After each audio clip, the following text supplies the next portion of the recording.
He just saved $110,000 he never had to pay, and he did it in 1 month. Follow? Sure. All right. Do you want to see that again? Got to take it back. So, well, I mean, in my mind, I'm like, well, the $100,000 still got spent, and he might have just saved 110,000 more. So if we started as a down payment, remember, I started payment number 1, and the $100,000 has already been spent. If I start out at the $300,000 mortgage, I've given them my $100,000, and I'm at Makes payment sense. number Got 1. it. I keep forgetting that part. Okay. Well, everybody does.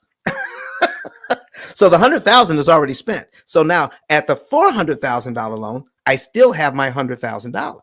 Makes sense. Now I can apply it to principal and go down to payment 125 instead of starting out at payment number 1. Makes sense. Now I'm saving $110,000 in 1 month instead of $51,000 over 30 years. Sound good? Makes sense. We're not done yet.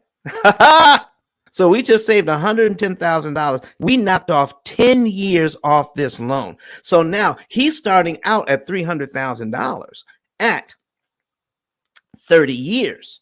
Okay. But by using the $100,000 this way, he instantly turns this loan into 19 years, 9 months. Now he only has 19 years, 9 months left. So on the second payment, he only has 19 years, 9 months left. On the way he wanted to do it on his second payment, he has 359 payments left to go. Makes sense. Okay. So now continuing to use the P.I.L.L method, because now he signs up for the P.I.L.L method. I mean, he wants to, so what else can I do? I said, you like that part. You really like this. To use the P.I.L.L method, he will pay the rest of his loan off in how many years? 7. And how much interest will he pay on the total loan using the P.I.L.L method? 30,000. Yes. Guess what? By paying just $30,000, not just his mortgage, that's all of his debt. That's his car loan, that's his credit cards, and if he had any student loans, we throw them in too. So what do you think he's thinking now? I mean, he's like, holy moly. Okay. So listen, we here at the P.I.L.L method want to be your best friend too. So does this sound plausible? I think it does. I think the thing that, catches a lot of people up, myself included, is you get more house than you can technically afford. So the mortgage payment is definitely what you're looking after. You're like, well, an extra $500 a month will sink me. But there are other things that, I plan to do with my car payment. I've made some decisions, silly decisions there also. So listening to that advice. Go ahead. Listen, you got something to think about there. So if I need to control the payment, all right, there's a couple of things here. If I need to control the payment, then I want to put enough money down so I can get the payment where I need to have it in my budget. Okay. The other thing you need to think about is if you're still working, and it sounds like you're fairly young, if you're still working, all right, after a while, you start to make more money and your mortgage payment just gets easier to pay after a while. So if it's possible to stretch and to do some things to get the house you want, and then know that it's actually going to get easier to pay after a while, then you won't look back and say, you know what, I should have gotten that house back then because I'm making a lot more money now. That's so true. Yeah.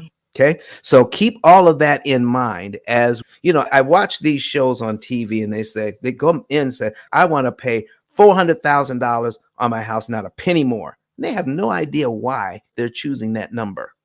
It's just a number that's stuck in their head and they think that's what they want to pay and I don't want to pay anymore. But they have no idea how it impacts their budget or how much interest they're going to pay or any of that.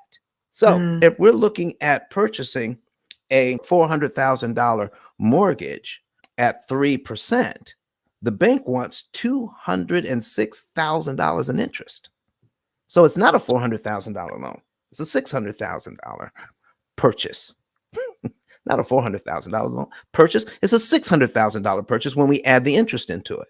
So if we can cut out 75% of that interest, then we just made the purchase of that home a lot cheaper than my neighbor's home, who's going to pay all of that interest and more. You know how I know?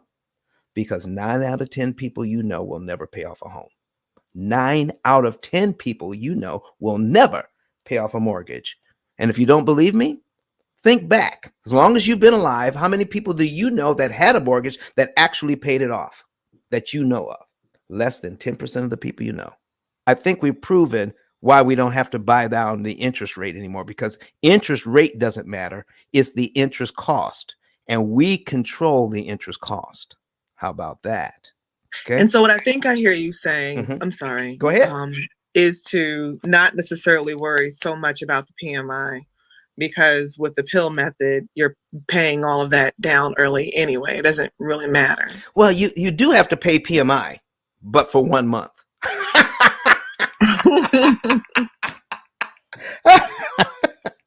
How's that sound? Makes sense. So listen, I pay PMI for 1 month, but I knock over 10 years off my mortgage, and I save $110,000. How's that sound? Sounds great.